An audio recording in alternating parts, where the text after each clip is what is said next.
Hello, my wonderful people. Good morning, good afternoon, good evening, good night, depending on your time zone or anytime you are coming across my platform.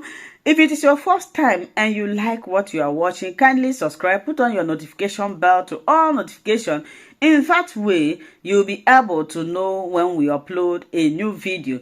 Here in Linda's TV show, we react to all forms of videos and we'll sit down there to watch it together with you. And I want to appreciate YouTube for creating this wonderful platform. I put a disclaimer that here in Linda's TV show, we do not promote violence, we do not promote hate speech, we do not promote misleading information. We are here to inform and educate the members of the public about the happenings. And again, a call for self-determination is never a call for war. My great people of Biafra, I'm going to play a video for you to watch. But before then, I have 3 questions to ask. If you know the answer to this question, please drop it constructively in the comment section.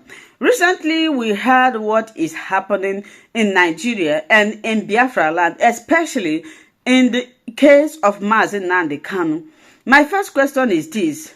Does it mean that DSS custody or Mazi Nnamdi Kanu have become a pilgrim center that everybody visits? That is number 1 question. Why is everybody visiting Mazi Nnamdi Kanu now? Has Mazi Nnamdi Kanu become a pilgrim center that anybody can just wake up in the morning to go and visit him? The number 2 question I want to ask is this. Why is it that it is only sit at home that Mazi Nnamdi Kanu always tell them to stop? Does it mean that Mazi Nnamdi Kanu is not telling them on how to free him? Have DSS custody becomes Mazi Nnamdi Kanu palace?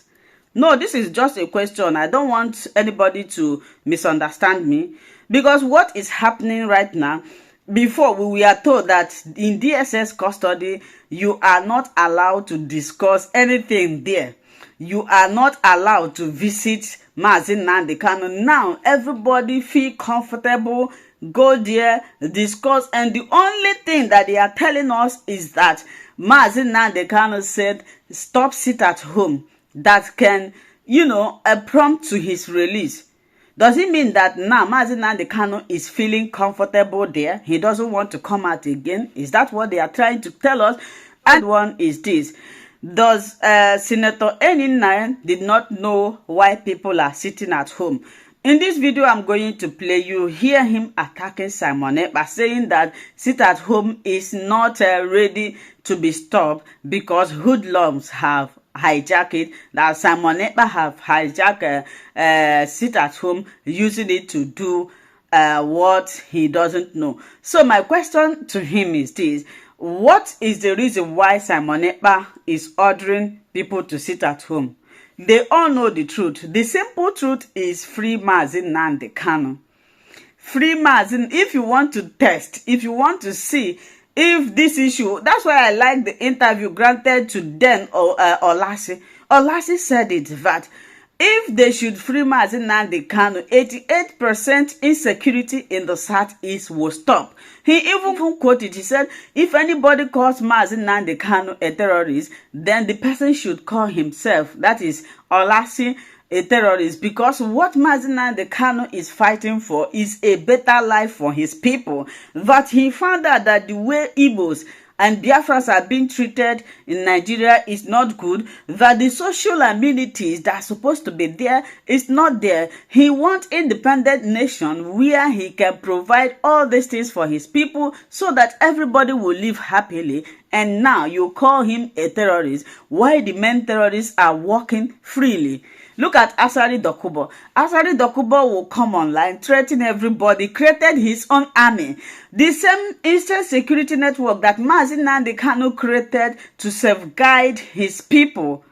We heard in the news how Fulani herdsmen were raping, doing all sorts of things. This man, look at it, because the government is not doing anything. He took it upon himself. He created instant security network to protect our mothers in the rural areas from going to farm, because when they go to farm, this Fulani herdsmen will see them and do them all sort of things. He created this not to fight government but to protect. But Asari Dokubo I watched an interview where he said he has his own private army, non-state actor having a private army. Isn't this funny? Asari Dokubo came online, threatening all the Igbos, threatening all the ethnic group, threatening all the politicians, and he is moving freely. But the innocent man that is looking for a better life for his own people are being detained, despite the fact that the court have discharged him. Isn't this funny? Does it mean that Senator Edinaya Abaribe do not know about this? It's a shameful thing that will have this kind of people that cannot stand up for truth because of what they will benefit, because of selfishness, because of slavery. So please, I don't want to talk too much. I will play this video. Just listen to him. And like I said, the first question that I asked, I need an answer. If DSS custody or Mazi Nnamdi can have become a pilgrimage center where anybody can visit, then myself, I would like to go and see him. Then the next one is this: if Mazi Nnamdi is feeling comfortable in the DSS, that he doesn't want anything that will prompt his release. I have an encounter. Some people are telling me you are following Simon Ekpa. Well, I wouldn't answer that question, but I want you to answer this question in the comment section. If you haven't subscribed to our platform, please subscribe, share this video, and God will bless you. Bye-bye. You're saying people are tired of old face. You're an old face. You're a fifth termer. Do you think people when I said tired of old face, I said tired of those ones who are not doing what their people want them to do. Yes. So it's not really about being old. It's about... I think people stay for a long time. But, I mean, I was there. They had every opportunity to decide that. But they still felt that I served their purpose, And, it was a close call, though. I'm sorry? It was a close call. Of course, it had to be a close call. It was a close call because the runner-up really came close. Yeah, he came close. That's quite, that's how it is, But in legislative elections, even if it's one vote, that's it. It is only in the executive side that you have the question of you must reach a certain threshold before you can be declared a winner. Well, in the Southeast, a lot of issues. Some people will say, maybe not just the Southeast, all over the country. Fresh elections, but it's still the same old issues. People are just going to give fresh tries to the same old issues. For the Southeast, it's been this issue of sit at home, getting the Southeast economy to be up and running again. We see a number of governors trying to exert that influence to, put their stamp of authority as to being in charge. The state trying to take charge, as it were. Sometime in July last year, I beg your pardon, this year, of course, just last month, we saw leaders of the Southeast, regardless of political affiliation, coming together to have a meeting. Would you say that you're already beginning to see results as to what was decided in that meeting, or do you think it would take much more than one engagement to see it? Yes, I was in that meeting. I was part of the meeting, and there are more meetings we are going to hold. And of course, every one of us came together. In fact, when we discussed it on the floor of the Senate, my contention was that nobody wants the matter of sit at home anymore, because that idea had been hijacked by hoodlums and criminals. And now all they do is to use that cover to now perpetrate all manners of violence and mayhem everywhere. Now, I also, on the floor of the Senate, gave a historical background. And I think what is left is that if you give somebody a fulcrum on which he holds to do something, if you remove that fulcrum, then he has nothing to use. Now we have somebody in Finland who has declared himself a prime minister, and goes ahead to issue all manners of orders. And the fulcrum he hangs it on is, that Nnamdi Kanu is under detention, he has to be released before they stop all this and all that. Now, when Nnamdi Kanu himself, when we visited him, because I went in company of Ike Ekweremadu, the former Deputy Senate President, Bishop Ona, the Catholic Bishop of Nsukka, Bishop Onoha, who is an Anglican bishop in Abia, and Oke Muche, who is the Secretary General of Ohanese. I will start with him. And he said, no, I'm not part of this, and I have denounced it, and I have told my people to make announcements and told them we no longer can do that. Now we run into two problems. Because when we even came out and we engaged people, say, oh no, why won't you people let him come and talk? If he says it himself, and we told them, okay, here is a man under a jurisdiction of a court. It will be very difficult if the court does not give an order for him to give a verbal, a TV interview and all that, and it's never done. Because the corollary of it may be that every other person who is detained might now say, you must give me the same thing. So courts don't work that way.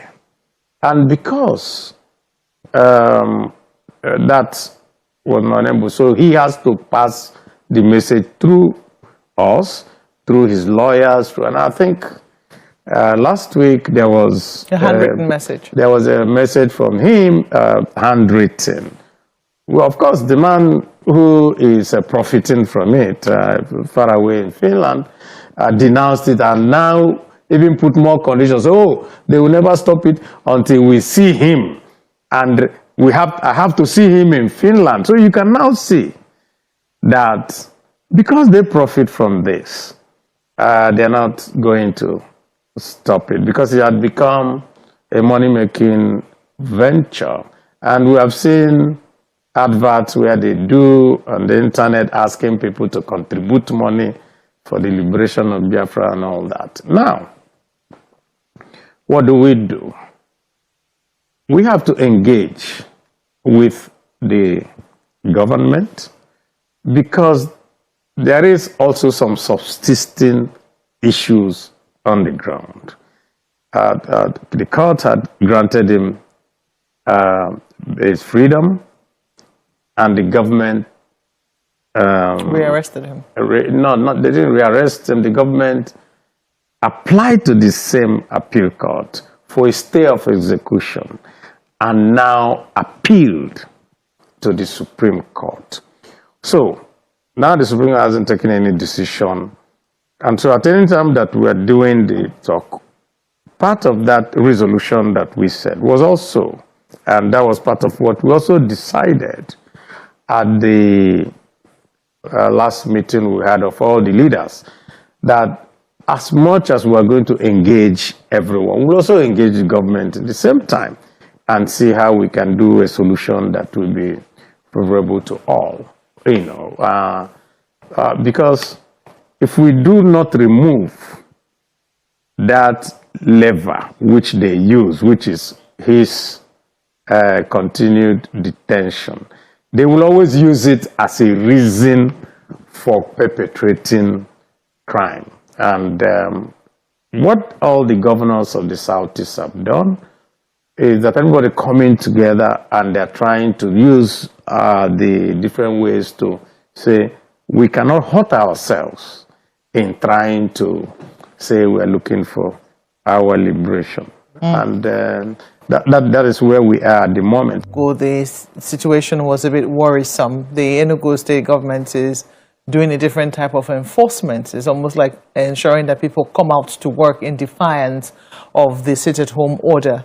But that did not go down well with traders whose shops were closed. As a result of that, they came out to protest the following day, and that led to a confrontation which saw like about 2 people also lose their lives. I don't know if there's been any conversation around what happened in Enugu and whether, other governors of the Southeast will be learning any lessons from there. Well, I think the governors met among themselves and they are meeting, and we're even going to have a meeting next week in Enugu, all of us. And I think these matters are going to come to have a way of making sure that there will be that type of fatalities don't happen anymore. I think sometimes we have an Igbo adage, sometimes if you miss the road, it also helps you to know the proper way to follow. So I do not know the circumstances of what happened in Enugu. I just read it just like you read. And I think that when we get there for our meetings next week, I think the full facts will be there because we're getting disparate information on that. Let me quickly just take you up on this one. Ohaneze also saying that 250 people have lost their lives in the enforcement of sit-at-home orders. I don't know what your take is on it. The number of lives that have been lost so far. This is without even also taking cognizance of the damage to the economy. What are your thoughts on it? Well, my thought really is even one person being lost is too much. The Southeast suffered the Civil War, suffered devastation, suffered plenty of that. And so we ought not to. So if somebody says, I want to liberate the Southeast and create a Biafra, and then you kill the same Southeasterners, so what you're doing is not liberating or doing anything. You're simply indulging in murder and mayhem. And so that's why we condemned it. And we said, no, what you're doing is wrong. And of course, different information has come to us. Some people have claimed that there were government agents that were part of it. Some people have claimed that some other agent provocators have also. And of course, we were also here when we saw Sari Dokubo make a very provocative statement that he was the person with his people going to do things in that place. And what we want really is to bring an end to this. Because if you bring an end to it, then we can now, let's say, purely follow what the late Odumegwu Ojukwu said, that if you want a Biafra, that the things that we are past the stage of war, that what we want is a Biafra of the mind. Yeah, over the last 2 years, that's what Ohaneze says. Yes. But let's go to the matter of the Senate confirmation hearings now. You have sat through them this week, and it's drawn quite a bit of reaction.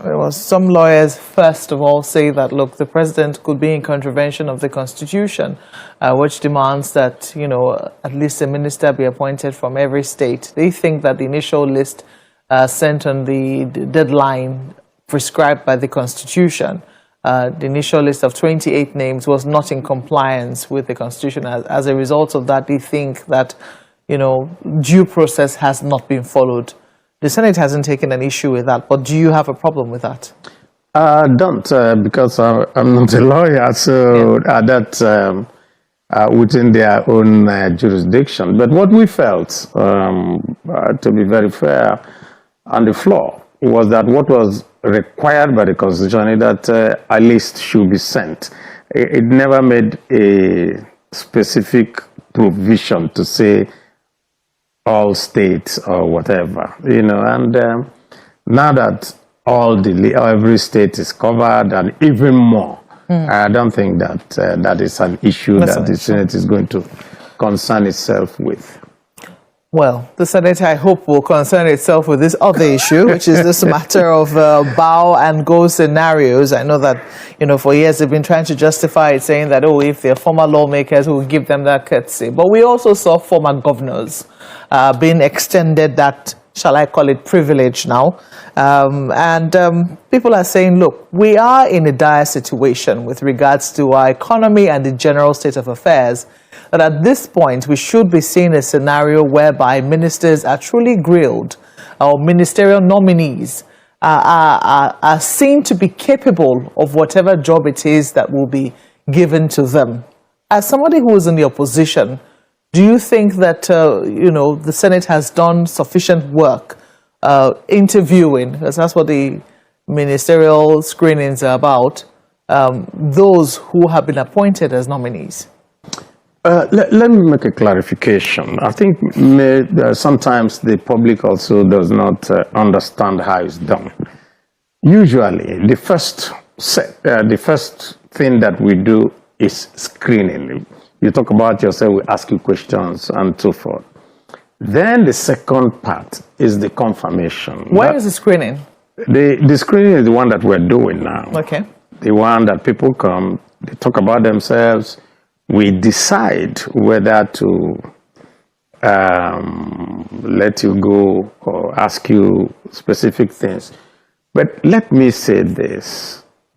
The biggest problem that we have with the screening of anyone is the fact that it does not come with the portfolio you're going to have. Anywhere else in the world where people are screened in this manner, they come with their portfolio so that you know how you specifically engage that person. But our constitution does not require that, and most of the presidents, none has found it expedient, let's just say, to break with the norm and come with, this man is going to be my Minister of Finance. So we now know, and when we are engaging him, we now know whether he actually understands where he's going. But once it's an omnibus thing, so people are now, you can ask some people, you can decide they won't go. But the privilege of coming to the Senate and not being grilled, except if you request it, is only for former members of the National Assembly. That is, former senators, former members of the House of Representatives, present and serving ones. For governors, it's not extended to them. If, in the opinion of the people on the floor, they decide that they are going to not engage the person, maybe they feel that his performance as governor was very sterling and that you don't need to engage him on that, then that is what happens on the floor. Sometimes people don't do what the public expects. Yeah, but there were no objections raised. It was same that members... Let me put it this way, which is another thing the public doesn't know. You may raise your hand to ask a question, and in the balance of